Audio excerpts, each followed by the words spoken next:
They've won Tonys and Oscars and Emmys and Grammys. There's no red carpet because they're home in their jammies. From Melrose Place to Broadway to Janeway and her crew. Let Seth and James bring all the stars to you. Anywho, they're entertaining everyone, so who's gonna grouse? Just sit right back and you'll hear some tales on Stars in the House.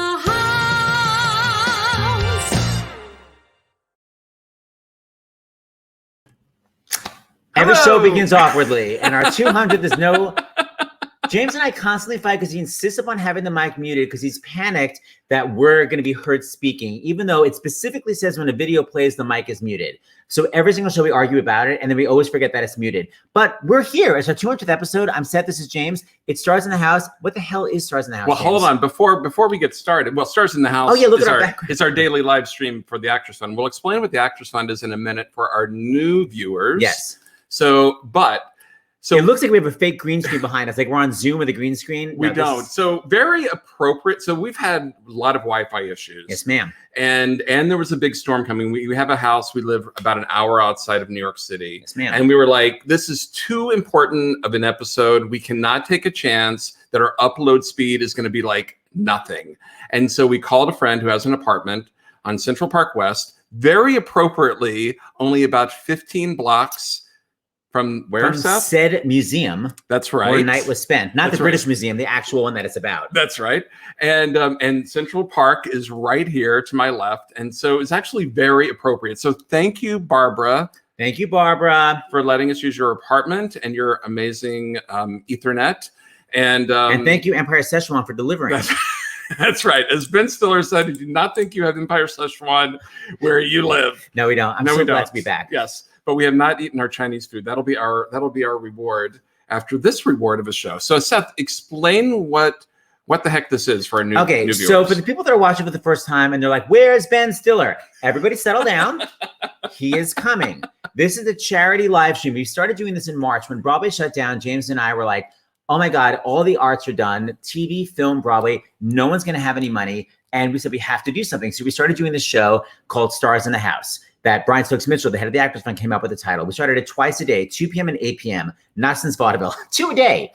And we knew we needed to raise money for the Actors Fund. And like I always said, the Actors Fund is a misnomer, which yes, is an SAT word, but it also means it's not just for actors, it's for actresses. No, it's for it's for anybody that makes your living in the arts. You could be on stage, but you could also be off stage, meaning a wig maker, a makeup designer, front of house, usher, voice teachers, dance teachers. Basically, it's for anyone who's a professional in the arts anywhere in the United States. And that also means TV and film, but also not just the people in front of the camera, the caterers, anyone, electricians, anyone that works in the arts can go to the Actors Fund for cash. They can say, I can't pay, which happens, been happening a lot. Can't pay my rent. I can't pay my health insurance.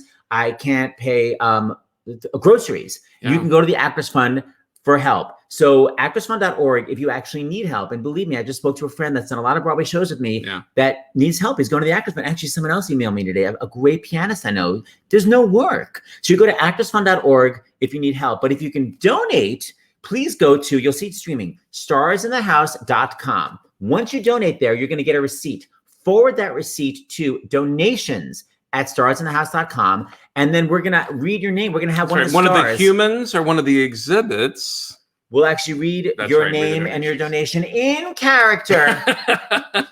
So you forward it to donations@starsinthehouse.com. Yeah, or you can text Fund 2020 to 56512. Yeah, for you millennials. So Fund 2020. Before we bring on Ben. So my sister, by the way, is the one that gets the donation. She's the one that forwards. So Nancy, she forwarded this to me. She said, oh, it's such a sweet letter. I want you to read it. And then much later, she's like, oh, let me just check the donation that went with it. That's so right. Just listen to this letter for our 200th episode and then listen to the donation. And by the way, I want to see the donation. Oh, no, that's fine. You can. So but there's a good caveat? Well, no, there's not a caveat, but there's a connection here because Steve Coogan has stayed up so late in London. He's in London town. That this is actually the letter I'm about to read is someone from the UK. So very appropriate. We just got it. Yeah, we see the show's around the world. That's right. So this was because last night was our 199th episode, and tonight is our 200th episode. This is really touching. This is from Rachel, Ireland, but she's writing from Warrington, UK. Hi, Seth and James. This donation is just a small appreciation of everyone in the arts, everyone around the world. And happy 200. I live in the UK, but make frequent trips to the US to see shows, particularly New York and Broadway. I was due to visit in March for my birthday as things closed down and hoping to get back as soon as safe and practical to do so. Since lockdown, your show has been a point of light and laughter in the darkness, and it has been a delight to get a small glimpse behind the scenes from all of your wonderful guests. Although I can't watch live due to the time difference. Steve. I guess you're not Steve Coogan. I always make a point to catch up. Dr. LaPook, because we do have a medical segment for those of you who are just tuning in. Yeah, a COVID update. Dr. LaPook has been a revolution and makes trusting the science. Revolution? Well, that's what she has. It's been a revolution. Maybe she means revelation. Revelation. And makes trusting the science easy. By the way, science should not be that, but that's the times we live in. Not always the case with the spin the media puts on the facts. On a small personal level, I would love to see more stars in the house. Well, you know what? We did 2 a day. Once a day is it. But would also love for there to be no more, as everyone can return to work. That's true. Right. She's I see what saying she wants more stars in the house, but she also thanks for everything and keep up the great work. And Seth, you want to read how much this wonderful woman from the UK sent? $5,150. Can you believe that one? $5,150 out of the blue. Which makes our new total, we're approaching $470,000 raised for the Actors Fund.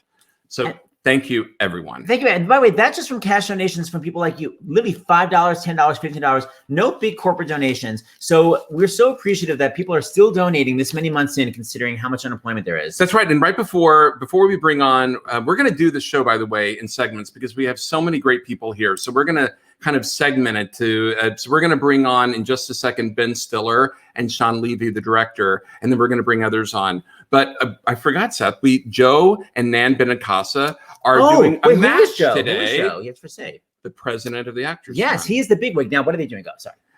They're doing a matching, which means every dollar raised, they will match. So that's how special tonight is. So guys, donate literally whatever you can because it's going to be matched by Joe, who we love, and Nan, his wonderful wife. So they're going to be matching donations. Anything else? That's it. Let's bring on the you have the list. Star and the director. Okay, we're bringing on the star and the director of Night at the Museum and de Trois. Please welcome Sean. We had a big argument how to pronounce your last name. Sean, which one is it? He got it right, Levy. Levy, yes. Thank you. Yeah. Okay, and then Ben Styler. Yay! You're not related to Eugene, are you? No relation. I just wish I was. But both Canadian. Both Canadian. I think different pronunciations of the last name. That's right. It is true. It's Eugene Levy. But it's There's all good. There's the Canadian comedy connection. Yeah. The secret Canadian comedy secret. Yeah. Are you guys just meeting each other for the first time or something? I stopped talking to Sean after night 2. So this is really actually us coming back together. It's been almost a decade since Ben and I have spoken. So this is amazing. We found a way to make the third night at the museum without any interaction with each other. And no eye contact. No, but I will tell you that Sean and I did meet for the first time on talking about Night at the Museum. That's how we met. Did your agents hook you up? How did the hookup happen? Yeah. Well, in terms of the movie, the first movie that I got this call, would you be interested in doing this movie? And the guy who ran the studio said, we think it's this really cool idea and we have this great director. Would you meet him? And so that's what happens. We met in a hotel restaurant. I remember we met in a hotel in Manhattan. And I remember I was so nervous because I had done some comedy films before then, but Ben was, a major guy. And I so wanted to 1968. But I remember, Ben, you saying, I used to skip school and go hide out in that museum. And that's the reason I'm considering doing this movie, that you had these fond memories. That museum is like a haven for yourself, right? That's true. I grew up on 84th Street in Riverside. So, the museum was part of just my life growing up. I would go there with my mom. I took astronomy classes with my mom when I was 10 years old there at the Hayden Planetarium. And then when I got older, I would cut school and go there. The first time and the last time I ever took LSD was right outside of I've never said this before out loud, but that did happen right near the Museum of Natural History. Not to taint anything for the wonderful experience that this movie is. But it was for me. I love the Museum of Natural History, and this idea when it was pitched to me, it was like, yeah, everything comes to life at night. I was like, that's so cool. I love that as an adult. I'd love that as a 10-year-old, a 15-year-old. And so I was really excited about the idea. And there was this book, right, Sean? It's a sort of a really short children's book that the movie was based on. Yep. It was like a 20-page picture book about a night guard realizing the museum comes to life at night. And go ahead. What, Ben? I was going to say, and then I met Sean, and he pitched me, his version of the movie, and he was so confident and so excited. As you see, Sean is like, he's just like, he's pure energy, and he's so positive. He's Mr. Positivity, and I'm like Mr. Kind of Positivity. Try to be more positive, but Sean is always positive. And I was like sold. He sold me. He's like, I felt this guy knows what he's doing. He's going to have fun doing it. Later, I found out that he had just come onto the movie the day before. Yeah, I had no idea what I was doing. I had never done a visual effect in my life. But actually, weirdly, I remember that early on, I had a sense of Ben and I that it could work because we were shooting early on. It was like the first week, and it was a scene where Larry Daly, the night guard, first sees a dinosaur skeleton drinking out of a water fountain. Yeah. And I'm like, okay, Ben, and then you come around, and I'm pitching my ass off because that's the job, right? And you see this dinosaur, and I remember Ben going, so what, am I supposed to just fake it? And I was like, yeah, I think that's how you do it in visual effects movies because they're live dinosaurs. I think just to give some context, I'd never done a scene with a dinosaur because I was not part of the Jurassic Park franchise or anything. I'd never done that. Yeah. And I knew that moment where I saw the dinosaur, I was like, oh, wow, I just have to make this up. So I said to Sean, like, I don't know if I can do this well, because and I confided in him. And then Sean was kind enough, because Sean is an actor. Sean is an ex-actor. Sometimes you'll see him showing up in his films doing a Hitchcock cameo. True, and anyone, probably many people watching this know, if you start off an actor, in your heart, you're always an actor. It doesn't matter what your actual job is. And if you YouTube 90210 Sean Levy, you'll have a fun moment of time there. Thank you for that.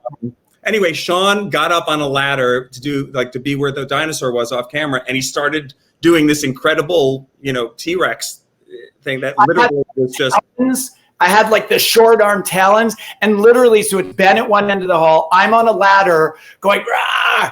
And the ladder was on wheels so that these grips could roll me down the corridor so that I could be Rexy chasing after Ben Stiller so he wouldn't have to fake it. Which, by the way, it's like no one ever told him that's what acting is. You're the famous Laurence Olivier and Dustin Hoffman Marathon Man story, only Sean Levy and Ben Stiller. There you go. Sean, there's no one else on set that could be done. Like literally, the director had to do it. You couldn't like ask anybody. Or others. The best person, because he understood, because he is an actor, that he was like, it's hard to do it with a script person or something like that. So he really just committed 1,000%. And at first, I was laughing because like this was just so entertaining to me. But then it was fun, and that was the whole shoot. Was that energy. And we also had never done, like Sean said, we'd never done a movie like this before, both of us. So we really were all figuring it out as we went along. We were up in Vancouver. They, the studio kind of said they were kind of going forward with this movie, whether we were doing it or not. I think they'd already started building the sets. They really wanted this to happen. I believe Will Smith passed. And I don't think that too. Must have gotten a lot of people before it got to me. And then they were just so into it that, they said, go do it. And then we just, every day we were just trying to figure out how to make it funny. And it was kind of like we were kind of just didn't know what we were doing a little bit.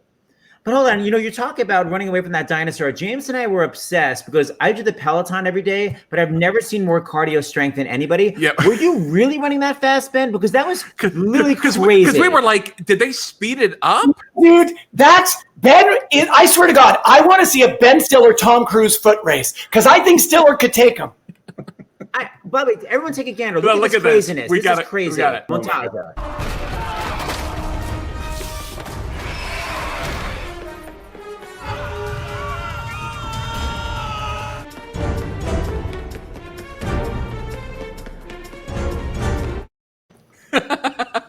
That's that is close to that. Cruise is in a class all by himself, but I will say that there was a lot of running in those movies, and we enjoyed it. And Sean would play music on set to inspire me when I was running.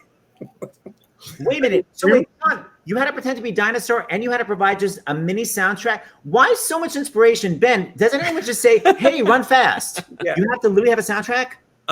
You know what? It's honestly, Sean was like giving us the feeling of like we're in a movie. Let's have fun and let's all those elements. It's different than being on stage where you have an audience. There's that energy when you're on a set. It's it's not like that. So anything that can sort of like put you in the mood a little bit, and just it really helps. All that stuff really helps. And then of course, Sean cast the movie just with this this amazing cast of people that were all these dream actors that we were. Every day working on that first one was so much fun. I remember Ben and I would say we would look at the call sheet for who's working tomorrow, and every day there were actors that we were so excited to have on set. And so it just made literally every day, because as Ben said, we didn't know what we were doing with visual effects. So we just wanted to make the funniest movie possible with the sickest comedy, Murderer's Row. And we cast the movie with that level of ambition for all the actors who were our favorites. Well, one of the first actors in the movie, and one of our favorites after Ben, speaking of Ben's mom, this is one of our favorite scenes in the movie. 30 seconds of it right here. She's not having it. She's blank-faced. Well, that was the umbrella corporation for my invention, the snapper. You snap, lights come on, snap, they come off. Didn't they already make that? No, that's the clapper, which obviously stole a bit of our thunder. Personally, I don't really see what the big difference is. I mean, whatever. But apparently there is a significant portion of the population that has trouble actually snapping. Clapping's easier. I remember she's the best. And I remember there was one moment in that scene where my character, who's not her son in the movie, is trying to somehow, there's like a little flirtation. Yes! It was so weird. We were so uncomfortable. You were like, I feel a real connection with you. She's like, I don't feel it. That was my childhood. Let's face it. No, it was so much fun. That experience for me, I'm so happy that scene exists. Oh man, is it funny? Speaking of co-stars, let's bring on two of them right now, all the way from the UK. Sir Steve Coogan. Yeah. Hello. Blimey. Hey, how you doing? And then your cohort in the movie, Owen Wilson. Hey! Oh, hello. I've been trying to call him. The only reason I'm doing this show is so I can have a conversation with Owen. It paid off. Can I just tell you what a coup it is to get Owen Wilson on this show or anything? This is like a Brando. Thank you, Owen. Thank you, Owen. Owen, are you a fan of the Actors Fund, or do you just love these people and you want to see them, or did someone just put the computer in front of you and you're like, what's happening? Well, yeah, I was it was going to be, Ben sent me a message that this was happening, and it sounded like a great cause. And then, that Sean and Steve were going to be here. And yeah, so I was excited to be a part of it. Owen, you sound like your character. That's your real accent. I love it. Yeah, I noticed that Owen, all your characters have that accent. Is that a conscious decision? What? Well, Steve, I noticed your character was Roman, but it had a British accent. Well, yeah, because it was either speak in Latin, and also there's no one there to verify what a 1,500-year-old Roman accent sound like. And we just thought all those what do you call those? Sandal and sword epics. They sort of use a lot of theatrical actors. So I just did one of those actors' voices. But there's a lot of actors in the UK who train at drama school and they learn to project, and so they can't help but have this very sort of big voice. You hear them in restaurants. They can't speak quietly even if they want to. Just when we do that, I thought I'd do that. I feel like, Steve, did we know each other? I feel like I remember meeting you for the first time in London, and I was like I'm a huge Alan Partridge fan. Oh, yeah. That's the most brilliant character that Steve has done over the years. And I remember thinking that I thought Steve was actually like Alan Partridge, who was this middle-aged talk show host. And, back then, Steve, you were nothing like the character. at all. No, and then you're still nothing like the character. The character, unfortunately, I used to have to give me crow's feet makeup to make me look older, and now they just put a wig on me. But it's the most brilliant character. To me, it's like one of the funniest characters ever. And so then when I think that's how this connection happened, isn't it? Yeah, it is. Yeah, and we it's like when we just start talking about stuff, and then I think I can't remember. Oh yeah, what was it? It was. I think someone else maybe was in line for it, and someone said, "Who would you rather act opposite?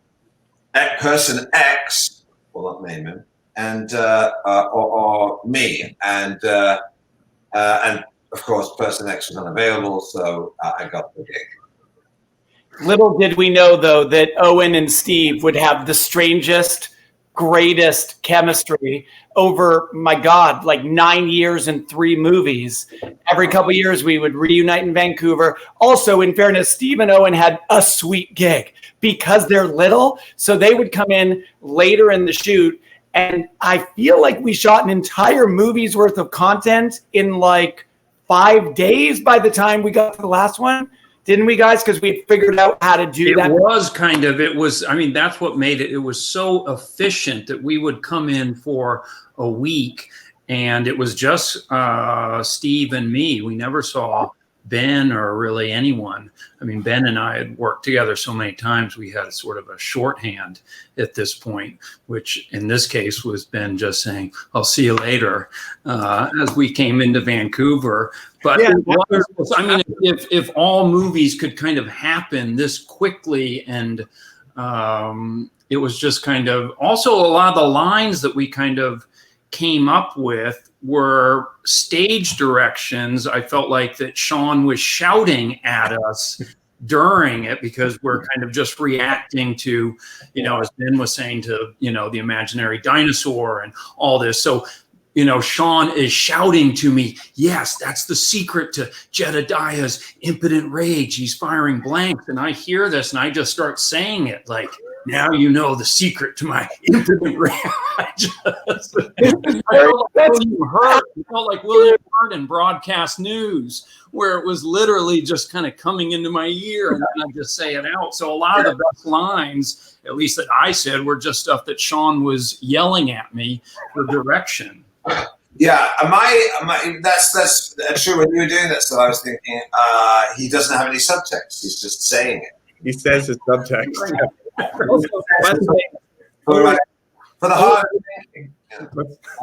Owen would show up. He's saying like I would leave, but the thing is, Owen would show up at the end of a 4-month shoot. Yeah, winter in Vancouver, a 4-month winter Vancouver shoot, which it was like fun, but it was a lot of work. And then he'd show up for like 5 days when it was like spring. He's like, "Oh man, Vancouver's incredible. Let's go mountain biking." And I'm like, "No, we're like exhausted." It's like, "This is so much fun. Let's go mountain biking." James, show that fun scene. Yeah. So instead, Steve and I would go mountain biking and go for jogs and. It was a fun town even to go out in at night. I do remember a kind of a run at about sunset when Owen stopped and looked at me and went, "This is kind of romantic, isn't it?" Yeah. And what happens in Vancouver stays in Vancouver? Yeah. So, but it was kind of. I tell you what, my abiding memory is of having a long, protracted conversation with Owen that was occasionally interrupted by Sean saying, "We've got to do a scene," and we would literally be talking right up until rolling sound that we'd be saying, and then okay, we better just do this, get it out of the way, and then I'll pick up, So we do the scene, and then they say, "Okay, great, cut," and then literally the conversation would be, and then this happened, and guess what? Who was that? It was. And Steve and I had never met Steve, and we really did kind of hit it off. I think you ended up that Thanksgiving going back to Dallas that you spent with my family. That's right. I remember we drove in your Prius because I know you're a big environmentalist, and then got on the Learjet.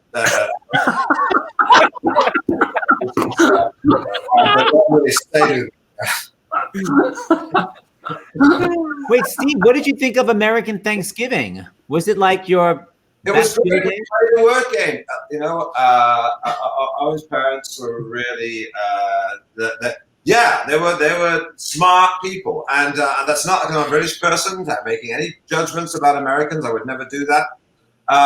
But we played word games, and it was very, very homely and fun. And he has a big, slightly dysfunctional family, and that's why I identify with it. And Ben had actually been back. You came for a Thanksgiving too, Ben, a few years before that. Yeah, I love Owen's family and his brothers, and just great parents, and very different than what I grew up. I grew up in New York, show business family, and Owen, you're originally from your family's originally from Boston area, where your dad was, right? Yeah, my parents are from Massachusetts, and then we grew up in Dallas. And Owen's mom is an amazing photographer, and so it's just like a very erudite, cultured family, and but living in Dallas. And it was really, I've always had fun whenever we spent time down there together. And actually, I just, if you ever watch Bottle Rocket, which that first movie that Owen and Wes did together, that's all in Dallas, right? That was all kind of like around where you grew up, isn't it? Yeah, exactly. Yeah. Right. Yeah. Oh, and James was born in Dallas. Did you guys go to elementary school together? You grew up in Dallas? I did. Oh, okay. Where in Dallas? Where did you go to school and things? I went. We lived there until I was 8, and then we moved to Houston. But I went. I like in the Loop 12 area. Yeah. Like, PV Road, PEAVY, and I went to the Happiness House Montessori School. Okay. 1974, 75, 76. Yeah. I went to Lamplighter, and then to St. Mark's. Yeah. Ben went to ethical culture. Okay, we're gonna show. I didn't get into ethical culture when I was 6. I failed the test. I wasn't smart enough. Oh, sorry for bringing that up. Sorry to bring up a sore subject. Yeah, okay. We're going to show this clip because we rewatched the movie all together Sunday night, and the first one, and it made me think. It's like, did Owen and Ben and Steve, were they ever in the same room all together? Because it's the first one, the train scene. Hey, Blondie. Name's Jedediah. All right, Jedediah, stop the train, please. It's a big no can do, Cracker Jack. What's going on here, huh? Somebody's got to pay. Pay for what? I don't know. Just pay. Now stop whining and just take it like a man.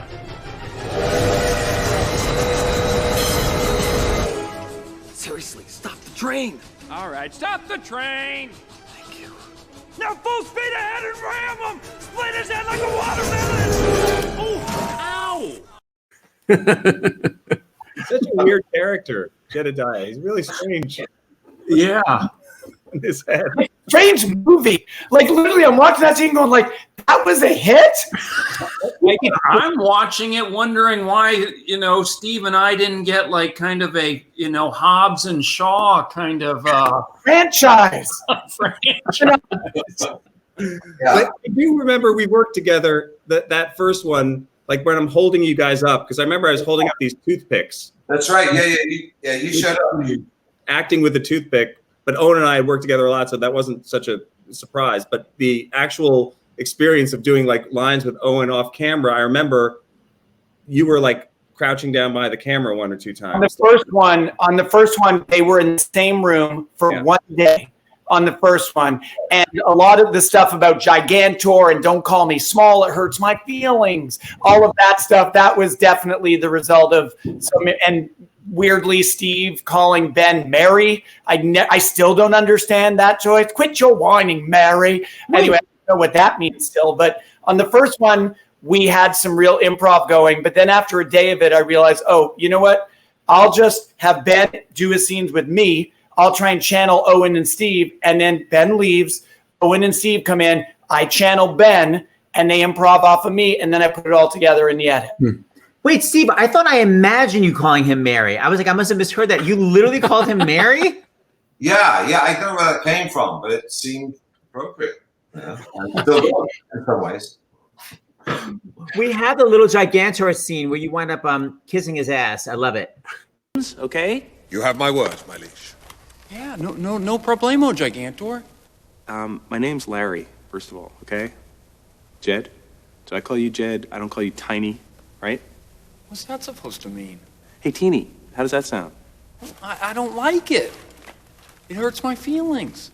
Okay, well, Gigantor makes me feel like some sort of freak, so, I don't. I just call you Larry. Don't be a kiss ass, okay? We did. I have to say, like, we did get to improvise a lot within the whole movie, and I think that's one of the things that's like visual effects movies where they're very technical. Like Sean was always very much about allowing improvisation to happen, even if it was hard to make it happen because the visual effects people were like, well, you can't change stuff around, and Sean would just say, no, we got to make it funny, or we have to try to make it funny.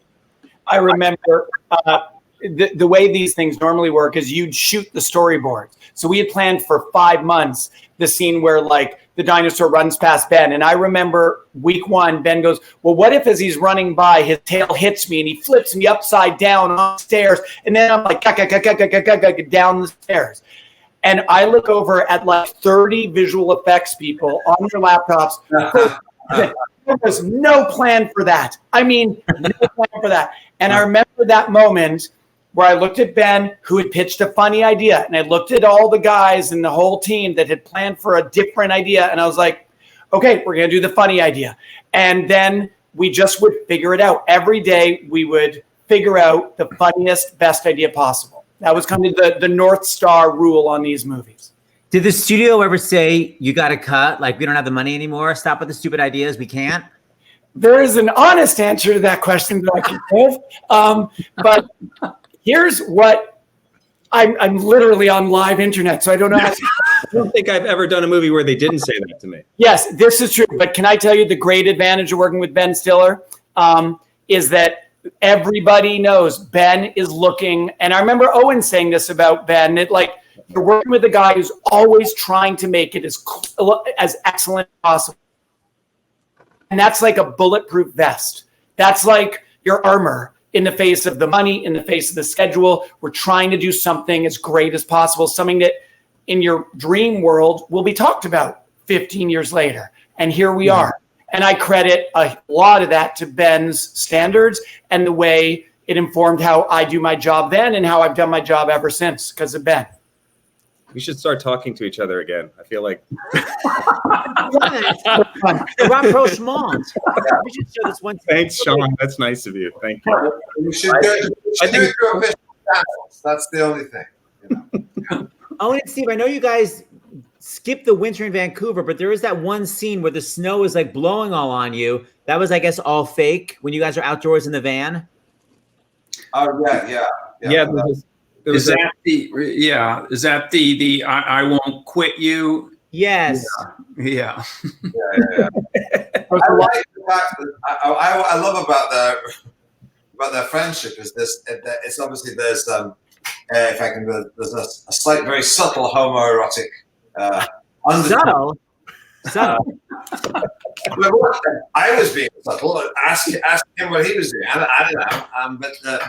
I really that's what I thought was funny. Yeah, I like that. I like that a lot.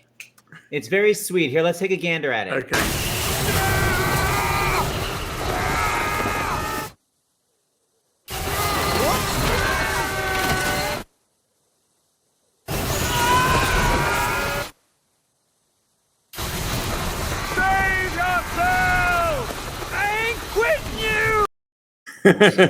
Save yourself. It's so legit. Really, that's funny though. I mean, anytime you cut out to the normal world, it always makes me they would do that there was that where Steve fought the squirrel in one, where then they'd cut to just the silence of the crickets. That became a signature Jedediah Octavius joke structure. When I saw how it played in that first movie, we did the squirrel in the second, and we did, I want to say like running, like the air vents in the British Museum in the third one. Just kind of that shift in perspective. It seemed to work every time. It was one of, I had so much fun making these, not just because it was always just a week, but even watching these scenes, I think they just make me laugh. They're funny. and then working with Steve. Although I do feel like, and then every movie it'd be like excited to do another one, and then we'd have to kind of, well, wait, Steve, we got to get Steve, and Steve was always a little bit elusive. Steve always led me to believe he was having a great time too. But then when it would come time for the next one, all of a sudden it would be. What happened? We might as well. I'm going to tell this anyway, because like when I know it's very unsavory to talk about. I know it's a lot when you talk about like fees and all this, and I was always trying to get more money and and at one point.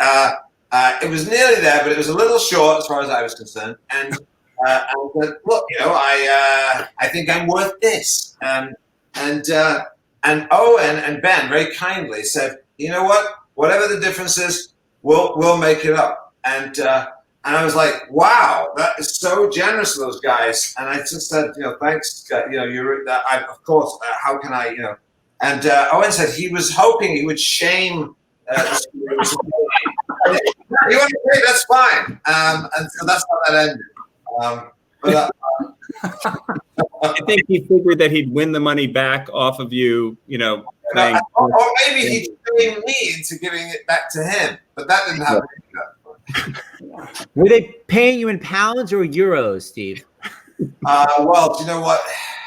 Right now, give me as many dollars as you can. I mean, I don't know what they're worth to you, but to us Brits now, we're kind of like, there must be a black market in them right now, because we're pretty screwed, I'd say. We're everywhere. Well, Steve and Owen, thank you so much for joining us. Steve, thank you so much for staying up so darn late. Yeah, thanks, Steve. You're seriously you're such a I'm gonna miss you. And hey, yeah, you, Wilson, call me.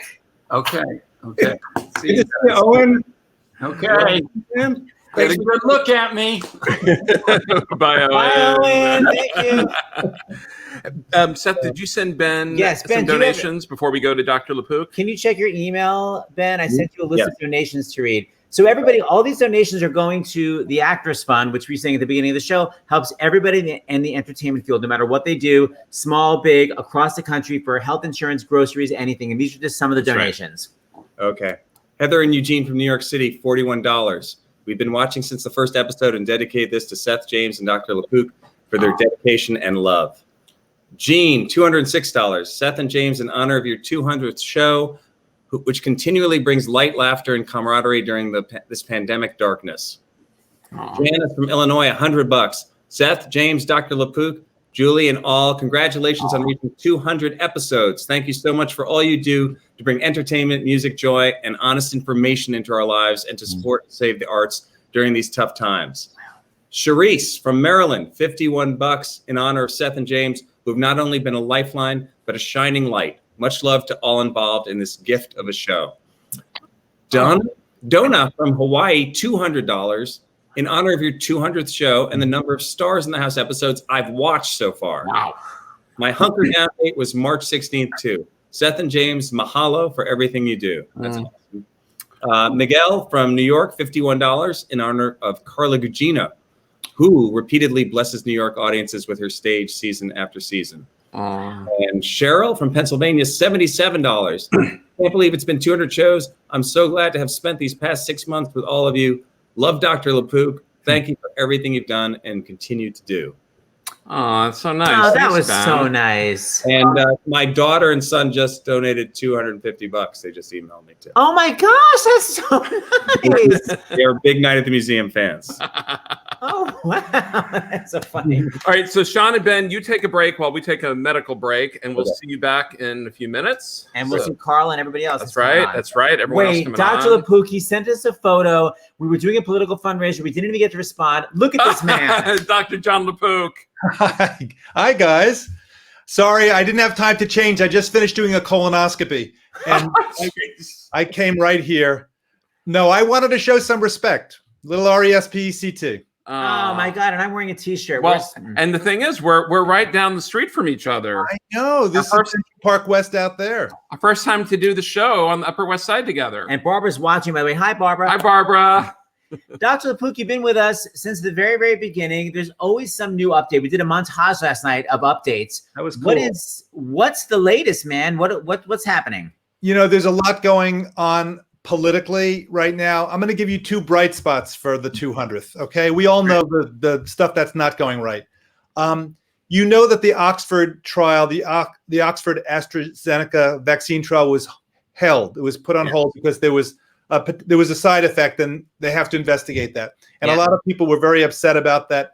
I actually found it reassuring because it means that there is a process. There is a safety board. There is a safety board that's external, and then there's the manufacturer themselves that are looking after this. And they said, we're putting a halt to it. We're going to tell other sites where it's being tested to look after this. Everybody has the word out, and that's reassuring. That's what you need. You don't want to just have at warp speed. You know, sometimes when you go warp speed, you know, by experience, flying the Starship Enterprise, whenever you go into warp speed, you know, it can rattle a little bit. So you want to have the safety measures in place, and that was very reassuring. The second thing I want to say is everybody and their mother literally and their mother are thinking about, and their father are thinking about how the kids can safely return to school, whether it's elementary school or whether it's college, universities. Tomorrow, I'm hoping it goes that there's not breaking news that stops it. But anyway, on the CBS Evening News with Nora O'Donnell, we are going to be profiling Bowdoin College, which is up in Maine. And they have this amazing plan, which has covered as many bases as you can possibly cover.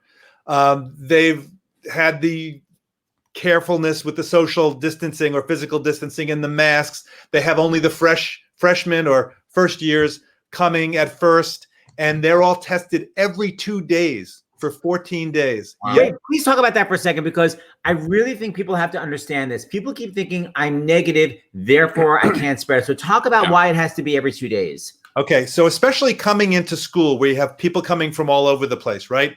And you think, well, I get a test the first day, I'm negative, I'm good. No.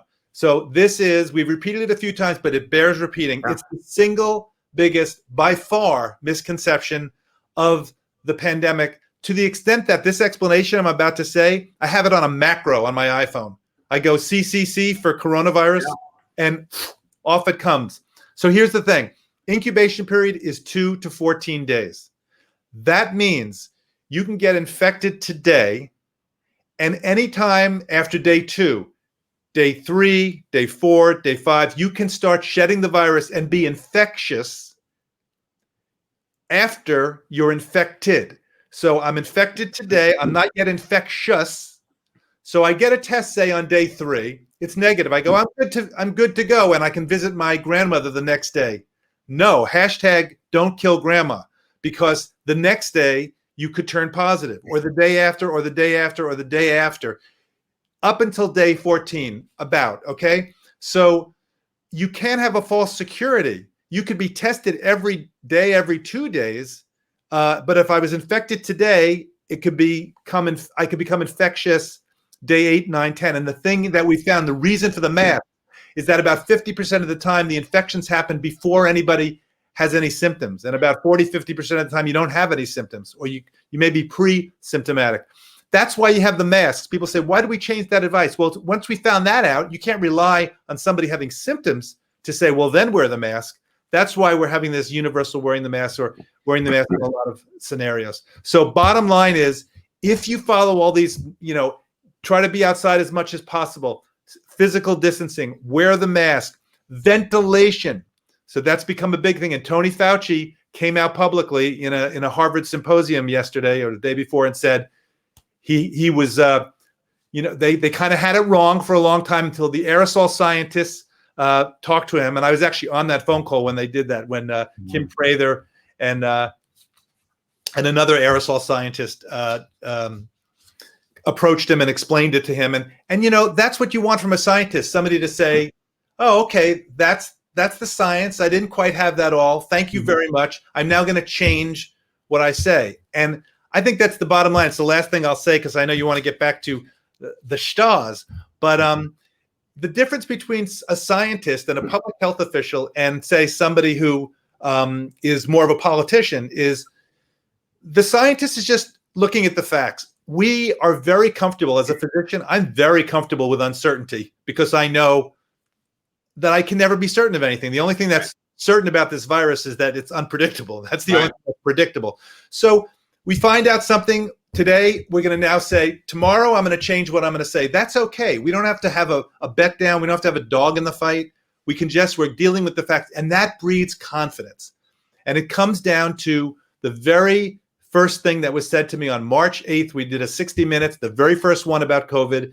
And I asked Tom Inglesby, who's an infectious disease doctor at Johns Hopkins. And I said, you can understand it's a natural instinct for an official to try to reassure the public. And he said, John, we are not departments of public reassurance. We are departments of public health. And the people want to know the facts. And if you tell them the truth, even if it's tough, they can handle it. And maybe even ironically or paradoxically, even if it's a tough message, if they know that you're being straight, it's reassuring. The fact that you're being straight is reassuring, and it sets you up for the future to follow things that you're going to say in the future. So I think that's so far for me been the theme. Yeah, it's been the prescient advice of the pandemic back on March 8th when he said that. We're not departments of public reassurance. So always tell the facts, embrace science, and this will have a beginning and middle and an end. We're in the middle of it. It's going to have an end. So I know it's tough to have it 6 months in. We're fed up with the virus, but the virus isn't fed up with us. So just keep going, everybody. Wear the mask, do everything. It'll be over eventually. Thank you, Dr. LaPook. Thank you, Dr. LaPook. Happy anniversary. Happy anniversary. So once again, to reiterate to people, you can test negative for the virus and be infected with the virus. So a negative test does not mean you're not infected. So you can feel great and then suddenly start spreading it. So just please that is the most important thing I feel about Stars in the House is getting that awareness out there. That's right. And we're here for the Actors Fund. So keep those donations coming. Starsinthehouse.com or Fund 2020. Oh, look who's watching. 56512. What's that? Sorry, Bertram from Jesse. Hi, Kevin. We love Kevin. Congratulations, Seth James, Dr. LaPook. Bravo on your 200th show. Thank you, Kevin. Yeah, so keep donating. God, those are such beautiful donations. Okay, Here we go. All right, so let's see. We have the humans or the exhibits? No, we have the humans. We have the humans our from section. Night at the Museum. So our humans are... Well, let's bring back Ben and Sean. Oh, right. They were in the show. Yes. Ben. Hi, Ben. We don't count? We're not humans? No, I forgot. The director who also played a dinosaur to help you out. And then who else? I can't remember. We have so small. Bill Cobbs. We have Bill Cobbs, the two-faced security guard. Oh, yeah. Hello, everybody. Hi. And we also have Carla Gugino, who has blessed the theater as well. Hi, Carla. Hi, guys. Hi. Oh my gosh, it was so good being backstage, watching you all together talking. It made me miss being on set together so much, and it's just so nice to see faces in sort of live time. Great to see you both. Carla, did you have to audition? I'm sorry, what were you going to say? I just saying hi, Bill. I haven't seen you for a long time. Oh, it's great to see you. Yeah, I had so much fun working with both of you. We had such good times. You were such an inspiration. We had to find somebody who was really dumb. And it was so much. It was a joy. You were just perfect. All the way through. I appreciate that, Bill. By the way, there's a moment that Bill has in the first movie, where he makes an impression of the key. And he has this little surreptitious moment that my son Quinn does an impression of that he's obsessed with. He'll just whip that impression out whenever he wants to make me laugh. But he's got this really great kind of sinister moment that Bill has. We were just talking about that. That's so funny. James is bringing that up. Yeah, it was right before the show. It was oh, we need to have that moment from the key, and we couldn't pull it together. We don't have a huge crew. It's basically us and a handful of people. So, but it is a great moment. But we do have Bill. We do have this one. We do have your moment where you sass Mickey Rooney. You're not putting up with his bull. That's right. Gus, this is Larry Daly, the kid who wants to be the new night guard. Well, night guard? No, the lady at the agency said this was a museum position. Most important position in the museum, Larry. He looks like a weirdie. It's wonderful guard, terrible people skills. Now listen, Lunchbox. Don't try anything funny. I once went 9 rounds with John L. Sullivan. You never fought John L. Sullivan in your life. Gentlemen, we have a Rude. I feel like Bill, we shared that front row seat to these scenes where you had Dick Van Dyke, who's like a wonder of science and life force, and you had Mickey, who is legendary and just absolutely singular and unique, and Bill was like my port in the storm in the midst of all those scenes. I just knew that Bill was going to be my solid guy who delivered. And I just love the dynamic that the three of you built in that movie. Well, you are certainly a joy to work with, and I feel like you overcome a lot of my shortcomings. So I appreciate that. Thank you for that very much. It was so much fun working with Mickey Rooney and Dick Van Dyke, and because they danced and sang all the time. Oh, wow. Yeah, there's always laughter and music and very serious. They were such serious performers and artists that they couldn't keep still. So if we were waiting for a scene to develop or to start, they were always active, always moving, and always. It was just entertainment just being there with them. Oh, how amazing to see that. Oh, my God. Yeah, I mean, it was really every time I was doing any of those scenes with the guys, it was always so much fun because I love movies and just the history of movies. So just like Mickey, who was just like walking movie history, just in the most incredible career. Starting when he was whatever, like 3 or something. Yeah, and he was just so much fun to be around and Dick is, like just incredible and just keeps going and moves and dances still incredibly. I mean, I haven't seen him for a few years, but he just has so much energy and, these iconic performances that he's done in the movies that it just was really, every day, I think Sean and I felt the same way. It's just like, oh, this is just amazing. We're working with these guys. But Bill, I was wondering, had you ever worked with any of those two before when you were working with them? Was that the first time? It was the first time, yes. First time, and it was such an honor. It's fantastic. I was working with a piece of history, with the two of them, and I have to thank you, Sean, because my running wasn't quite as good as Ben's was, and you always found a way to overcome whatever shortcoming I had. You found a way to get around it. I truly appreciate you for that. Such a happy set. Oh my God, everyone just loves each other. Carla, were you the problem child? No, you also seem so happy. Absolutely. Need you ask? Did you have to audition for the film? What was it like getting the part? I heard you just asked that. Sean, do you remember? I literally cannot. I think that Carla did, but let me actually tell you what is unbelievable. Mickey Rooney and Dick Van Dyke also auditioned. I tell that story. I can't believe it. And I'm like, I meet some actors now, they're like 25 and they've had like a supporting role on a series and they're like, I'm offer only. I'm like, dude, what are you talking about offer only? If you have the goods, go in and show the goods. Dick Van Dyke, Mickey, Bill, Carla, everyone. Stiller, not so much. That was a meeting in New York City. What do you say? What do you say to Mickey Rooney when he does the reading? What's the? What was very clear to me is that there wasn't really going to be directing Mickey Rooney. There was going to be like corralling, some gentle corralling of Mickey Rooney. And you know what? For the part of Gus, a belligerent firecracker of a guy, just kind of like all energy and all feistiness. That was all I needed. That was perfect. But I knew. So yes, Carla, I think that you auditioned, but I remember.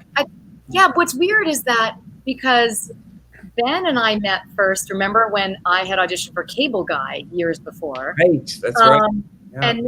And then I just, what's weird, Sean, and that's why I couldn't remember. I was like, I feel like I almost like went on tape for you. Like maybe we weren't in the room for the first time. That might be. We were up in, I don't know, Vancouver already. Yeah, I just couldn't remember the exact I know that I did some sort of an audition, but I'm having a strange lack of memory of it. So then I was wondering if you could remember. I don't remember that, but I do. I remember that kind of, I got a sense early on making this movie that because the circumstances of the movie are so absurd, like it's a museum come to life, I needed the real world characters, Carla, Bill, Mick, like I needed the people who existed outside the exhibits to be the grounding anchors of the movie. And so Carla, who has such a lovely and dimensional presence on screen, who could play both kind of this erudite docent, also kind of call Stiller and Larry Daly on his nonsense, also maybe have a bit of a romantic kind of subtext, that Carla brought all that. I just feel like early on, Ben and I had the sense that because crazy stuff was happening in the museum, every scene that wasn't zany had to be played for real. And so having an actor as great as Carla just kind of gave that authenticity to the scenes that weren't Larry Daly corralling exhibits come to life. It was so much fun. I was thinking about when we were shooting, actually, before we went up to Vancouver, where we shot the majority of it. That when we were actually shooting at the museum and in that part, the beautiful, in Central Park right outside the museum. And I was thinking, like, it's so crazy to me that was 2006. But it does feel like, looking at this movie, it's one of those things where it's it's so much bigger than the sum of its parts. You know what I mean? It really did come to life and in a really special way. And seeing all these clips, I was just sitting here backstage, I was like enjoying it so much all over again.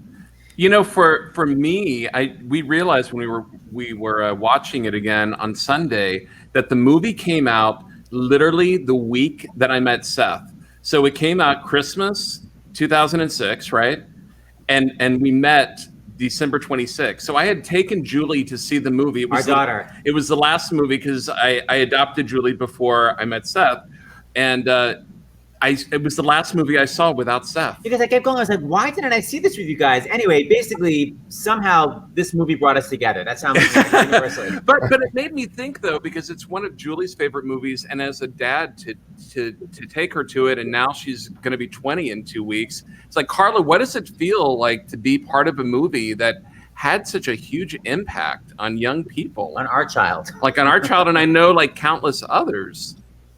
I mean, yeah, I don't know if you guys would, I'm sure, probably feel the same way, but it's like kids are the best fans because they're really honest. So they either dig something or they don't, and they're never going to mince words. So it is incredible to see this movie having really, I don't know, just keeps connecting in generation, like the young kids now. In every generation, there is a new group who is sort of totally into Night at the Museum. It's really cool. I mean, I don't know. I love doing what we get to do so much. And when you get to do it with people that raise your game, there's just nothing better. So then, the plus of having it then be something that kids and adults don't want to like shoot themselves while watching it. You know what I mean? Yeah, it's a really good right. movie. Yeah. It's like that also makes a difference because, as we know, the kid is like, and can we watch it again and again and again? And you're on number 20, and you're like, okay. So in that way, I think it's such a joy. It really is. Well, Carla and Bill, thank you so much. I want to show one. You want to? Yeah. Oh, Seth has a clip. Yeah. What was it like? I just love when you finally get to meet Sacagawea, because it's so like everyone's dream. Like, I'd love to meet Leonard Bernstein one day. Like, was it so fun to film that scene and like got to feel like, oh my God, I get to meet this idol that's been gone. Oh my God, completely. I mean, first of all, that's the thing I loved about this character from the start was I totally wanted to work with Ben and Sean, of course. And then, and you guys are also like, that's a match that who knew like how that would sort of come together in this way but truly you're like this incredible balance for each other in an amazing way that you probably couldn't have, it's like that's something bigger came together there in an amazing, so cool. But also I just love the fact that this woman, that Rebecca, this character was just obsessed with Sacagawea and had this kind of, it would like to be like me meeting my idol, you know what I mean? Just the person that she couldn't even imagine ever being in the same room with. And I think we all have that thing that we relate to. So it was amazing. And it was so cool to do that scene. And it's such a great moment. Here it is. You want to meet her? Yeah? Yeah. Excuse me? President Roosevelt, this is my friend Rebecca. And Anna. Hi. And this is Sacagawea. Weah. Weah. I think she has a few questions she wants to ask you. You rock. I am a big fan. What would you like to know? Well, I mean, Carla, acting wise, what was your question? You'll never know. Good answer. You did all the research before. All right, thank you, guys. You know, I'd like to say something. Yes, Bill. I like to say how much I appreciate that whole experience, because it was such a learning experience. There were so many things that were based on history and fact, and just wonderful lessons that you could learn. And there was so much great comedy in there that was never done for the sake of comedy. Things were hilarious, and yet they were so real and so inspiring, and they were so educational that it was just a joy to be a part of it. And I can't thank you all enough. I have to say, for me, when I was doing those scenes with Bill, and you know, like Dick and Mickey, obviously, you know, these comic legends, but Bill had this gravitas, and I always felt like that was part of what, you know, grounded the movie in reality, was that this guy, you know, he was a real guy, and he does have to have that sort of that you know, there's an important part of the plot that he's carrying, but it just felt very real with Bill. So I always felt like, oh, this is fun because I'm working with a real actor. Not that I wasn't working with a real actor with Carla, because Carla was like, I was going no, Carla. I meant, because you were great in that way too, which is like, I felt like these were like real scenes we're doing, and it was happening with all the other craziness too. But those scenes in the real world were so important in making the movie feel like it was something that was relatable and people could connect with. So I'm so happy to work with you, Bill, and of course Carla. Always so much fun. So lovely. Yeah, right back at you. Well, thank you, Bill, and thank you, Carla, so much for joining tonight. Thank you. You're part of a historic movie. That's right. Bye, Carla. Thank you so much. Okay, so this is our Poll Hero Project segment. Yes. And so Sean, we'll give you a little break here. We always have something to support democracy on Stars in the House. And Ben Stiller, you're going to help facilitate this, because, you know, we chose this movie because this is for young people. Poll Hero Project is for young people, and there's so many fans of. Right. It was actually a request of theirs. Really? Yeah. They wanted this movie. This is definitely, you know, one of those movies that does have this life, which is really wonderful. And it's been fun to see that with, you know, younger people when it first came out, kids, but then like as it's gone over the years, like older people who were like, oh, I grew up with that movie, you know, and I have like 40-year-old people saying, I grew up with that movie. But it's, you know, really special when something like that happens. So it's nice that it still connects with young people. And the Poll Hero Project is something I'm very curious about. Well, then let's bring him on. We're gonna take a break, and we're gonna bring on Kai from the Poll Hero Project. Kai. Hi, Kai. So Ben Stiller, take it away. Hey, Kai, how are you? I'm great. How are you? Can you? I'm good. Can you just start by explaining to everybody exactly what the Poll Hero Project is? Definitely. So the Poll Hero Project is a group of high school and college students who are working to recruit young people, you know, Generation Z, millennials, to work as poll workers at elections this year.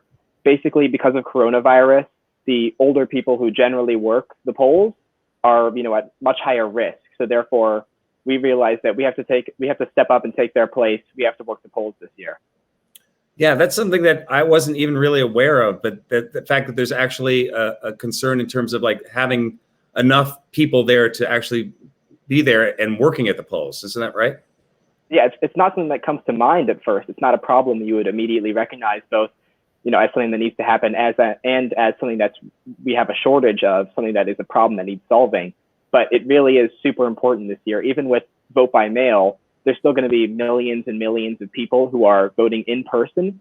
And when we don't have enough poll workers, you see poll stations closing. And often that can disproportionately impact minority or low income or urban communities. Right. And making it much more difficult, obviously, for people to vote. And even the polling stations, I guess, where if they're undermanned, and then that creates a backlog and people standing on lines, and which is also puts people at risk for their health in these times too, right? Yeah, I mean, in Georgia and Milwaukee, for example, we saw huge lines on election day that, you know, can really constitute a form of poll tax, because the people are having to wait these long times, you know, potentially hours to put in their ballot. then that is a form of opportunity loss. They could be working those times, and some people can't afford to spend that time doing something else. Yeah. I feel like, the election day should be a national holiday so everybody can go and just get to the polls and not have to worry about it. It's super unfortunate it's not yet. I want to just pipe up and say one thing. For you young people out there, this is actually a paid job. So it's not just helping democracy, you actually get paid. So am I right, Kai? You get some cashola. Absolutely. Absolutely right. So how does it work? If you reach out to Poll Hero, what's the website? Well, it's right there, as you can see, pollhero.org. And if you go there and sign up on our website, we will help facilitate the process of signing up to be a poll worker. It can be sometimes a kind of bureaucratic, complicated process.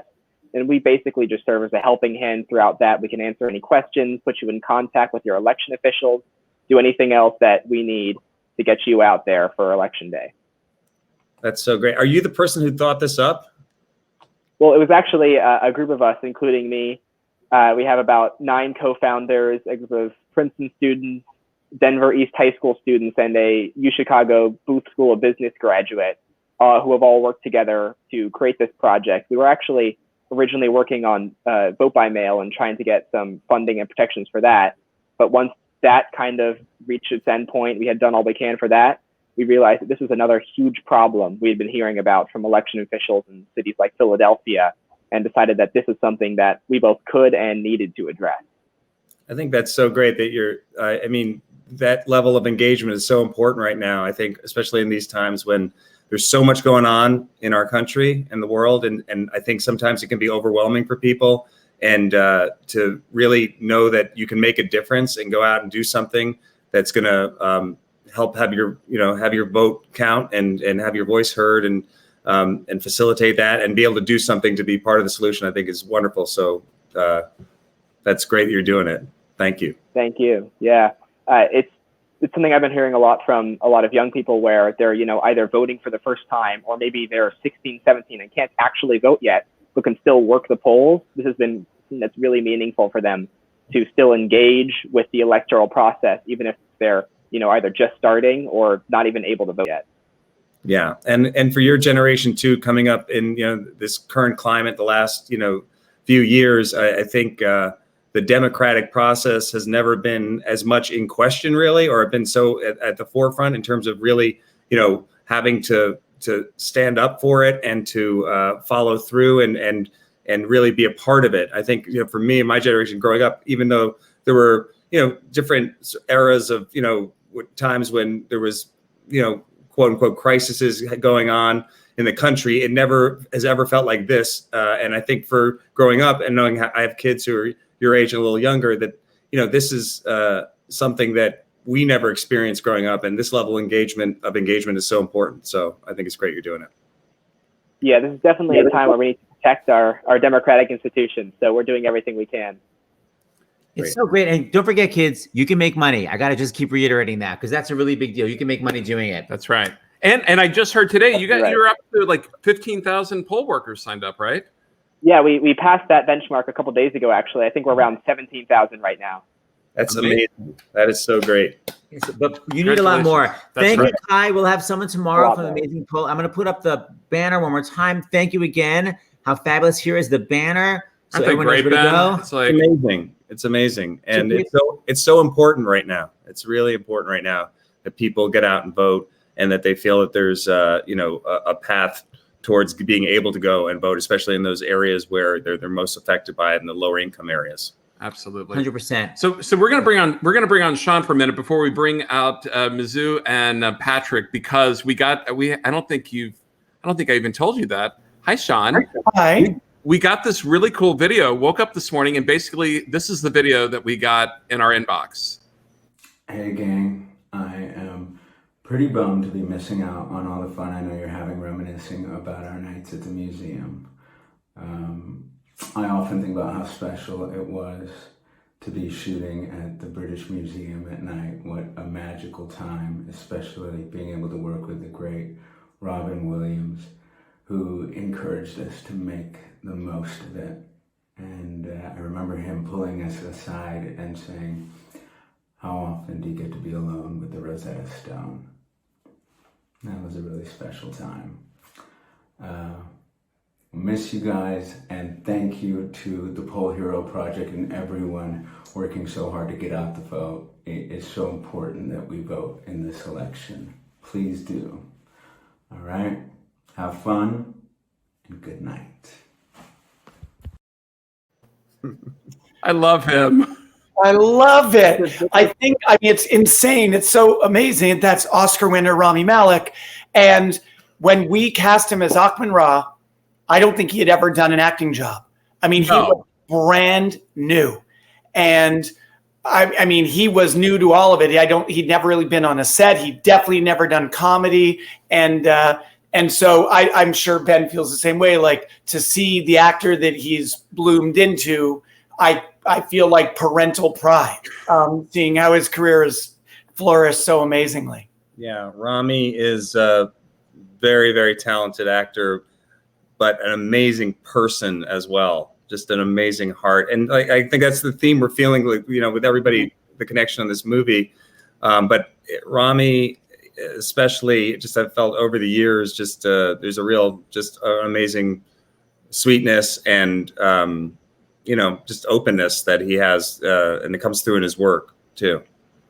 And this speaking voice is so soothing. I've never been more at peace before. I know that voice, the face doesn't hurt. I mean, it's all all there.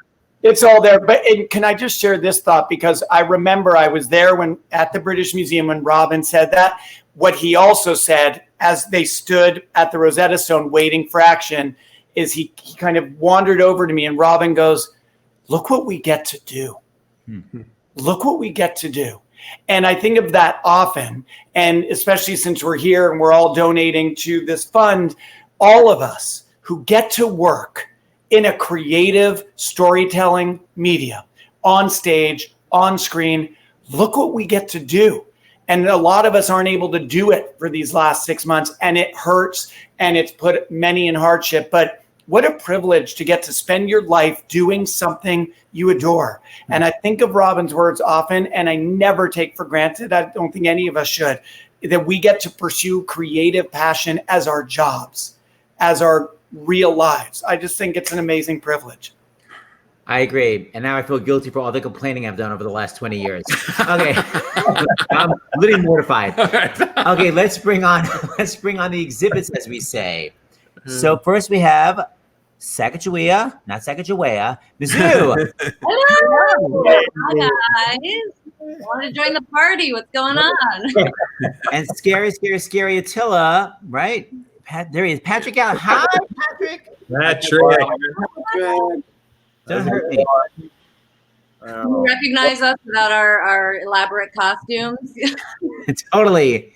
So, Mizuo, we heard that nobody auditioned for the movie except for you. No, I'd love to hear your audition story. Do you remember going in for it? I do remember, and I remember like getting closer and closer and meeting Sean and having him lead me through some very strange scenarios, but I decided to just go with it, and thank God I did. Like, throughout the entire movie, he was always very energetic and all the other characters. So I just remember saying, he was like, okay, you're on the back of a horse.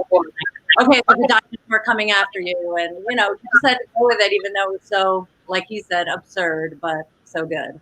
And then didn't he make you do a chemistry read with Mickey Rooney? Oh my God! No, thank goodness not. Mickey Rooney is my daughter's favorite character in the movie. I can't believe it. She's 5 years old and she's obsessed with the movie. She can finally watch it without being scared, I guess. But she likes Mickey Rooney, and it's amazing how an actor can reach and span generations. It's just so fun, so great. Yeah. Patrick, what about you? Did you have a big audition too? Yeah, if I remember correctly, it was in English, wasn't it, Sean? There were still lines about "Go Get Me Doom," and I was in Vancouver. Oh. And Sean was trying to say, we're thinking of this thing. I don't know how to explain it. Some kind of weird language. I think I said, you want evil Asian dictator circa 1250, and then just blew it out my ass. And that was pretty good. And I just went, ooga, and then walked out. That didn't go very well. And I think, Patrick, for maybe like a week at the beginning, I was like, we need to research Hunnick dialects. We need to create a language like they do on those movies where I read about how they created an entire vocabulary. And then by like week 2, I was like, just make funny sounds with your mouth. You know what's really funny? When the first thing I did was New York City, and I was really scared, and I'm like, God, I got to do well in this movie. So I actually looked in Mongolian. It was a scene we cut out where I had to I said I'll burn her out, and I looked up the Mongolian word for fire and for arrow, and then wrote it down, and then memorized it, and then eventually it was just like coming up with stuff like Kaisura Maki. I would have thrown that in somewhere. Or Maki Kaka, my daughter's favorite, Maki Kaka. I swore a little bit. Scene. Do you have the Attila therapy scene by any chance? Of course we do. I was going to ask you, Ben, Sean, or Patrick, who actually had been in therapy? Because basically it was a replica of what I went through in my years of therapy. So who? Can I tell you guys? Well, first of all, definitely 2 out of 3. I don't know. I can't speak for Patrick, but okay, so 3 out of 3. But that scene was not scripted. That scene was not scripted, and I remember Ben. I remember Ben having this idea, like I think all that was scripted was they scream in each other's face. And I remember Ben having this idea because remember, we approached this as a comedy and we were always open to improv. Ben going, what if I therapize Attila the Hun? Like, how weird would it be if I took this 21st century kind of like self-analysis, touchy-feely feelings unpacking mentality on this ancient warrior? And it would be both absurd but really funny. And they just improvised that scene. Wait, and even though Attila doesn't speak English, somehow it works? Well, that's the wonderful magic of the movie. Thank you. I was actually just on LSD the whole time. I thought I was speaking English. Here we go. All right, Seth, hit it. Here's a little Jungian therapy. They ripped the love right out of you, didn't they? Little baby, all alone in a tent, whose daddy went off to pillage some town or go and plunder somewhere, just doing his job, but who was left alone? You.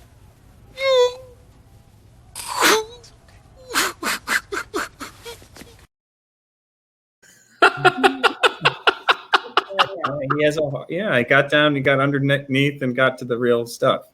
And I've been a better man for it ever since. Thank you very much. I mean, we're in the entertainment industry. I think everybody should or has gone to therapy, right? 100%. And Mizuo, I love that you're sort of the voice of reason in the second movie with General Custer, that you're so, because in the first movie, you barely get to speak. You're quote unquote deaf, which I love when Ben Stiller's like, yeah, I'm also blind, you know? I don't know about a voice of reason, but I like to think, even though I was an exhibit, that there was some grounding qualities. I mean, I did, so much research on Sacagawea, and I certainly tried my hardest to give her depth and just good qualities, not just a polyurethane statue.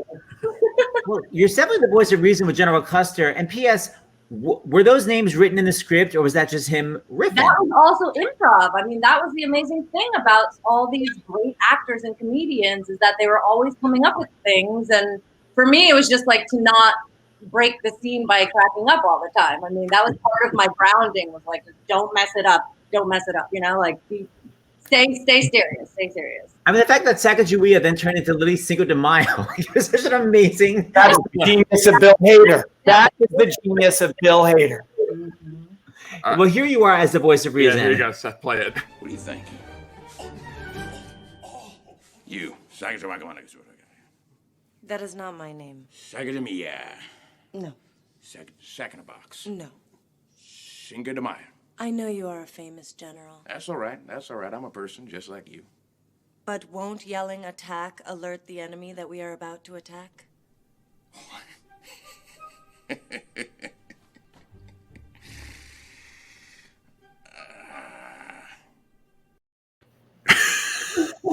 I had totally forgotten that scene. That's yeah. I love it because nobody really knows how to pronounce Sacagawea or Sacagawea or Sacagawea or same with my name, Mizuo. I mean, it's my life, How do you? What is it? Is it Mizuo? Mizuo. Oh, or Sakajuya? No, your name, Mizuo. Oh, Right? I sort of made it easier. It's Mizuo.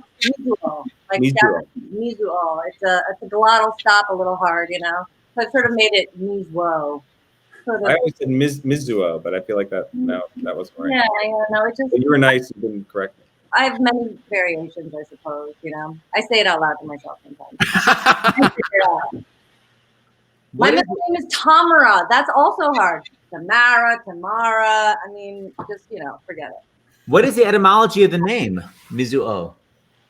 Do I really get all this time to talk about it? Yes. Now my time to shine. Mizu means water in Japanese, but my mother didn't want it to be so fluid. So there's Mizu Mizushi means fresh and bright. So my name is fresh and bright. And birth. Nice. O is birth. And Patrick, what does your name mean? A dad trick, I guess. Pod trick. I don't know. I'm a saint. By the way, guys, Night in the Museum Part 4, is that happening? Are you guys available? Any updates? Sean is the custodian of the franchise, so he can tell you what he's up to. While we're not yet working on Night at the Museum 4, I definitely don't rule it out because, as Ben alluded to, this franchise kind of it is not done with me yet. So I'm with Alan Menken. We have been writing the Night at the Museum musical for Broadway for the last year and a half, and we had our first workshop in the age of Zoom workshops, and that's just been as a lifelong theater nerd to combine that love and Night at the Museum to see it come to life with these characters and songs and Alan Menken songs. That's been kind of a dream, and we're also making a Night at the Museum animated movie for Disney Plus. So. I realized when you guys reached out, it's going to be 15 years since the first one, and that the life of these movies is still going and vibrant, is incredibly thrilling. And so who knows if there's a Night at the Museum 4 down the road. I'll start taking singing lessons. Yes, ma'am. All right. All right. Thank you both. Thank you both so much. Thanks, guys. Hi, good to see you guys. Thanks for being such a joy to work with, guys. Amazing, both of you. By the way, Sean, look what I have here. Like The tablet of Akhman-Ra? Yes. I have one, but oh my God, in your home? Yes, I keep it on a little pedestal. Lucky. Mine's behind the website. I have one from the first movie. I think that's from the third movie, right, Ben? That's the third movie, yeah. And mine is in like a glass box that I will never, it's been on my wall for now 14 and a half years. It's very powerful, so you got to be careful with it. There you go. And then didn't you gave me a flashlight? Yeah, but you're so dismissive sounding when you say that. You gave me a great gift, a wrap gift of a flashlight because, the flashlight twirling was a thing that we really worked on. It's like the end flashlight moment, right? I spent hours working on that. This is true. And I remember you also spent a lot of time working, and I feel like I'm getting towards a really useful segue here, gentlemen. Remember how you worked in the second movie, how we ended up using that flashlight almost like a lightsaber battle against Common-Ra, the Hank Azaria character? I remember you were constantly working those moves too. If only we could ask Hank about that movie. Let's see. 1, 2, 3. Magic. There it is. Wow. Hank Azaria. Another Sean Levy dream come true. Thanks to Hank Azaria. Hank, we're such Hi, huge guys. fans. Hi. Thank Hi. you. Thank you very much. Hey, Sean, I haven't seen you in ages. Hello, I Ben. know. I've seen you So more nice. recently. So nice. Guys, I've never met you, so nice to meet you. Nice to meet you. Okay, so now we have to know about your grueling audition process for the movie. I did not audition.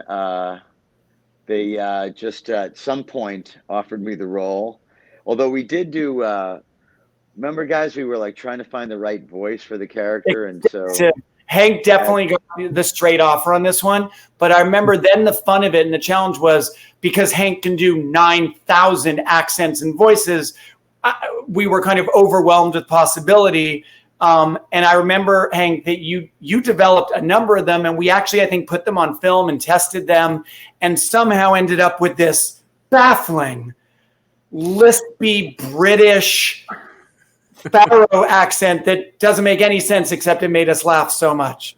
Well, we had decided on sort of a bored British, sort of upper crust British accent, which I did at the table read, and I think Tom Rothman found it boring.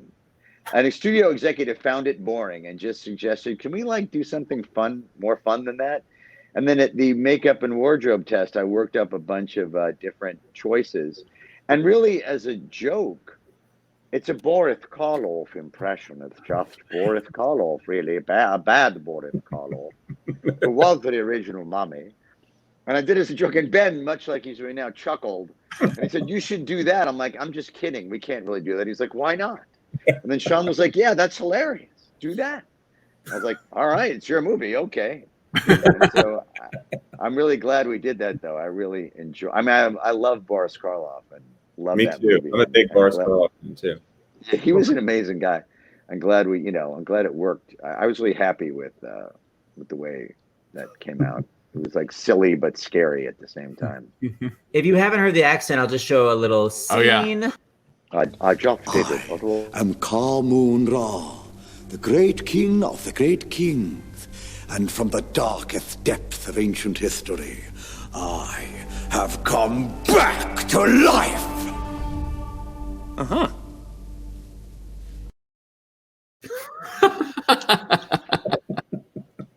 But by the way, I love that, like, by the fifth time you said it, you're like, I don't have the energy. And you just cut here. Here's where you cut yourself off. You're like, you get it. Oh, isn't he just? Mother and father always gave him the best of everything, and I do mean everything. They even gave him the throne. The throne which was rightfully mine! I never mentioned that. Oh, I'll just bet he didn't. Well, now begins the era of Ka Moon Ra, because I have come back to... Never mind, just hand me the tablet.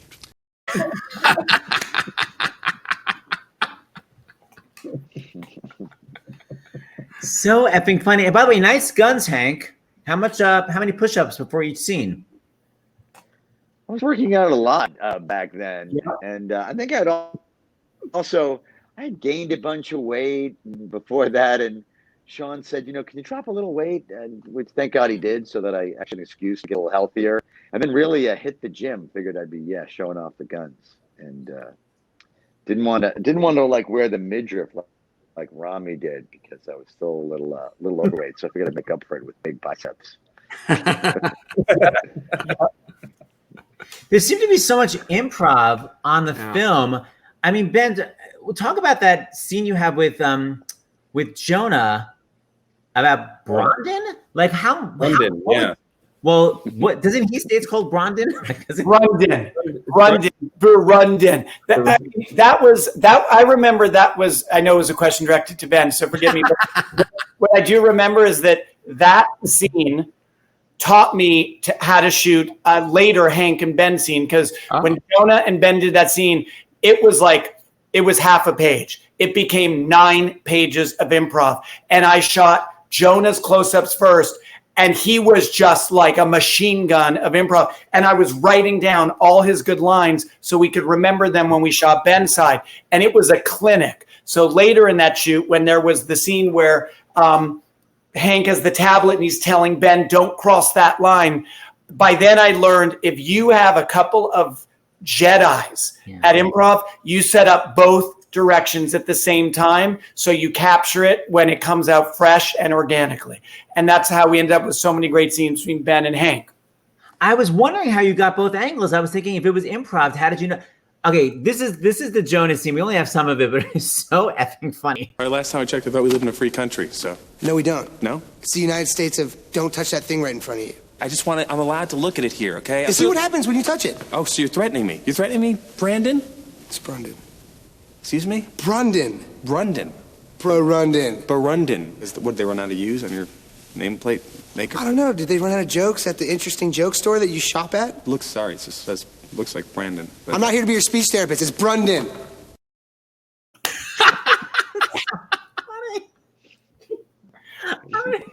And then in literally says if you Google #1 baby names from 1984, it's so hilarious.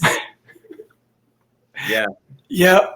There was a lot of laughing on the set. We were having fun. I know with Hank, we had so much fun doing those scenes. Just, because it's just fun to laugh when you're doing something. I mean, sometimes that can be, sometimes it can be a little bit like the characters, the actors are having fun and the audience, doesn't translate. But I felt like it did in these movies because there was that energy that people really appreciated, that there was like a funny thing happening and there was all this other stuff going on too, the fantasy element. Hank, for the "Don't Cross That Line" scene, like what was in the script, and then like how did you come up with so many moments of Lily crossing the line? Well, it was funny. That was really the only scene we really wildly improv'd on, and it actually was, if you guys remember, the plot at that point had like 9 things converging at once that got really hard to explain. It got all like expositing what was going on in that scene was really bogging us down. And we kept trying to figure out ways to do it elegantly, and we couldn't do it in like a page. So we were like, well, let's just own how confusing it all is up to this point and keep just rehashing it and like screaming at each other about it. And that seemed to work. It's embrace the the thing you're trying to get not show. Yeah.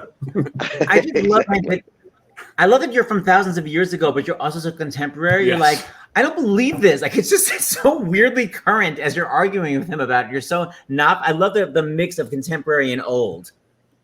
Maybe I have it. Well, you can talk first before I play it. Well, no, good. I'll add it later. Okay. All right, here it is. I'm obsessed. That's not important. I'm obsessed. Touch that again, I shall kill you right now. Okay. Do not touch this. This is a no touching zone. Good. Well then. Oh my God!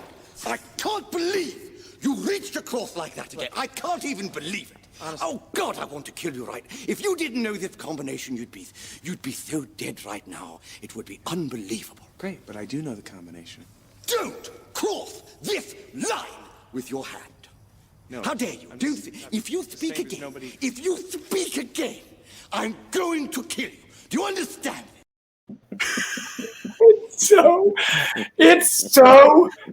It's ridiculous, but it's so like, also it's every child in all of us, like making up a line in the bed. Like, anyway, man, I feel right now as I felt when we shot it, which is just, sometimes you're just lucky you have the right performers in the right moment, and it is just happening, and you just get out of the way and be thankful that you're capturing it. Okay, we have two more moments. Did you guys know that's become like a popular TikTok thing, that scene? People make videos out of that scene for like their animals and pets. Yeah, it's like really a popular TikTok. I'm looking at my TikTok 13-year-old daughter to my left. I'm going to promptly take a deep dive into that as soon as we can. Our daughter is begging us to TikTok, and we're like, we can't. We're over 40. Here's the other thing. So Ben, this seems to me so improv-y when you're sort of busting Hank, and you're like, wow, it must be really bad that you've like waited so many thousands of years. It seems so chitter chattery. Was that scripted, or was that also you improvising? I'm gonna guess that it was scripted, and then maybe I changed a few things. But I'm guessing it was scripted, don't you think? Because it was a plot point, right? Yeah, and also, I mean, that was another thing that I really kind of learned from Ben and a lot of the actors on these movies. It's no fun to be an actor being asked to improv to save a scene or make up a scene. So Ben, one thing I learned from Ben on these movies is rewrite, get it really good on the page so that you can relax and then flow and make it better. If you're trying to save a scene that's no good on the page, you're not going to come up with good stuff freestyling. But if you know you have the information and the character beats that you need scripted, then you can have fun and go off road a bit. So I suspect it was scripted, but then Ben and Hank added their magic. I think also Hank would come on set. I just remember you kind of coming on set with a very clear idea of things that you wanted to try, and like you came with ideas, like that were really thought out ahead of time, like funny ideas. Yeah, I had a lot of variations. Actually, that scene that you showed was really one of the first times I ever really wildly improv'd on film, actually. And after that scene, it kind of opened me up more, and I got a little more. I felt like it helped me a lot in my own process. I enjoyed filming more after that, knowing that I could sort of trust them more. Oh, I love that. I thought that was the impetus. Well, here's the Ben half improv, half script, which I love because it's such a rude way to talk to somebody. I'm afraid that Mother and Father may have slightly changed the combination on me. Wow, I guess this whole unleashing the underworld thing isn't really working out for you, huh? It must be really frustrating because you've waited thousands of years to come back from the dead and everything, and now you can't get it open. Fear not, for I shall wait 1,000 more if I must. Good, because in a few hours you'll just be standing here in a frustrated position. I think all I'm doing in that scene is trying not to screw up because Christopher Guest is off to my left, and I'm terrified of not being good next to him because he's Christopher Guest. Yeah, I'm obsessed with him too. Motivation in that scene. Hank, I could not keep a straight face when Christopher Guest said anything. Ben and I we laugh into each other's faces a lot, but I really couldn't even look at Christopher Guest. Just thinking about Guffman would make me go, let alone anything he said in the movie. Another level, yeah. Yeah. I have to show my favorite moment, Hank, which is your weird deconstruction of Darth Vader, which is so hilarious. Again, like, how much was improv? I just love how you pick all these idiot moments apart from him. That was a moment I remember. That was an example of what Ben said. I remember that there was something scripted, but Hank came to the set and he goes, I was thinking I might say some other stuff like this. And he either pitched it or he'd written it down, but he had clearly done his work before coming to the set. And I was like, that all sounds good. Let's try it. So that was one where a lot of that was Hank's invention, not in the moment, but in the moments before he came to work. Yeah. And can we just take a moment also to acknowledge how many other voices he does in the movie? Please. We saw that at the end. Who else does he do? Well, he does Firepower guy, right? He does Thinker, and he does Abraham Lincoln. Right. He does the Statue of Lincoln also. Which I saw the movie again recently. I showed it to my son, who really enjoyed it, like a year or two ago, and I had totally forgotten that I did that. I was like, wait a minute, that's me. I completely forgot. Well, that's also like your voice we were talking about the other day. I did a pilot a long time ago, Heat Vision and Jack, that you did the voiceover for the opening credits of it. Like we didn't even remember that happened. I didn't remember that either. Yeah. Like he's everywhere. But Sean, how does that work though? I mean, like when you hired Hank for the job, did you already know like he's going to be the voice for the Thinker or Abraham Lincoln? No, actually, what it was is when I was editing the movie, I said to Hank, could you just give me a temporary recording so I can edit? And then eventually I'll get, some cameo voice to do Thinker and another voice to do Abe Lincoln. And I tried, and I hired several other people to be the voices of those characters, and none of them made me laugh like the temp scratch track that Hank had done. So I eventually had to go back to Hank and say, can I just use you in both those spots and as your on-camera co-starring role? So it was a favor he did for me, and I could never top it. Wow. That is my day job, is doing voices for things. So it was really We're completely obsessed with The Simpsons. I can't even tell you, like obsessed with The Simpsons. Well, here's your brilliant Darth Vader. It's so hilarious. Yeah. We know we got to wrap up, but we could not play this clip. Yeah, we're wrapping up soon, but we just love this. What are you doing? What is that? What is this? What does it mean? You've lost me. Is that you breathing? Because I can't hear myself think. Can I make one suggestion to you, my friend? Just simplify. There's just too much going on here. You're evil, you're asthmatic, you're a robot. And what is the cape for? Are we going to the opera? I don't think so. Sorry. Goodbye. No. Dana Gould wrote a lot of that. I had Dana Gould help me with Punch Up. And he definitely, I remember him going, you have to say robot. You can't say robot, you have to say robot. So we have to credit Dana Gould for a lot of those lines. And it's like every annoying director, simplify. It's like, oh, shut up. It's been said to me many times. Right. Thank you all. Thank you for staying so long. It was hard. There was so much to cover, and we didn't even cover everything. I think Steve is still awake. No, but thank you. Thank you for all the donations and Poll Hero. And I guess our final thing, we want to close with this very, very sweet clip from the last moment. Before you guys do, I just want to say before you do it, congrats on your 200th show. Yeah. Seriously, you're superheroes doing this the way you're doing it every day. It's amazing. And you've made such a difference. And it's inspiring that all the people sending in money, or you've really connected with people. And so congrats to you. It's an honor to be a part of this. Oh, thank you, wow, Ben. Thank you, Ben, for organizing tonight. Thank you making it happen. Great. Thanks, Sean, Hank, everybody for coming together for this. It's really fun. Here's that joyous moment.